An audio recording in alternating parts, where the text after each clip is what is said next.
Supreme court में article 63A की तशरीह के खिलाफ नजर ثانی अपील की समाअत के दौरान चीफ जस्टिस PTI वकील पर बरहम हो गए।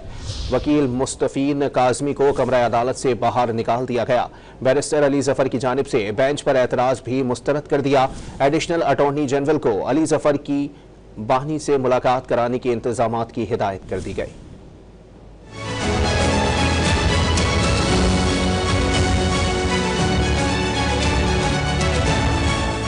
सुप्रीम कोर्ट में आर्टिकल 63A की तशरीह के खिलाफ नजरसानी दरखास्त पर समाअत हुई। समाअत चीफ जस्टिस काजी फाइज ईसा की सरबराही में 5 रुकनी लार्जर बेंच ने की। दौरान समाअत वकील सैयद मुस्तफीन काज़मी रोस्ट्रम पर आ गए। चीफ जस्टिस ने सवाल किया कि वो किसकी तरफ से हैं। मुस्तफीन काज़मी ने बताया कि वो PTI की नुमाइंदगी कर रहे हैं। चीफ जस्टिस ने उन्हें बैठने का हुक्म दिया। रिमार्क्स दिए कि अगर नहीं बैठ रहे तो पुलिस को बुला लेते हैं। वकील ने जवाब में चीफ जस्टिस को मुखातिब करके कहा कि वो कर भी यही सकते हैं। उन्होंने धमकी दी कि उनके 500 वकील बाहर हैं, देखते हैं कैसे उनके खिलाफ फैसला आता है। इस दौरान मुस्तफीन काज़मी ने बुलंद आवाज में बोलना शुरू कर दिया, जिस पर चीफ जस्टिस ने बैरिस्टर अली जफर को मुखातिब करते हुए पूछा कि ये क्या रवैया है। चीफ जस्टिस के हुक्म पर मुस्तफीन काज़मी को अदालत से बाहर निकाल दिया गया। दौरान समाअत बैरिस्टर अली जफर ने बेंच को गैर कानूनी करार दिया। एतराज किया कि बेंच तरमीमी आर्डिनेंस के मुताबिक भी दुरुस्त नहीं। चीफ जस्टिस ने रिमार्क्स दिए कि ये अब धमकी दी जा रही है, ये हरगिज बर्दाश्त नहीं किया जाएगा। उनका गुनाह ठहरा कि वो बर्दाश्त करते हैं। लोगों को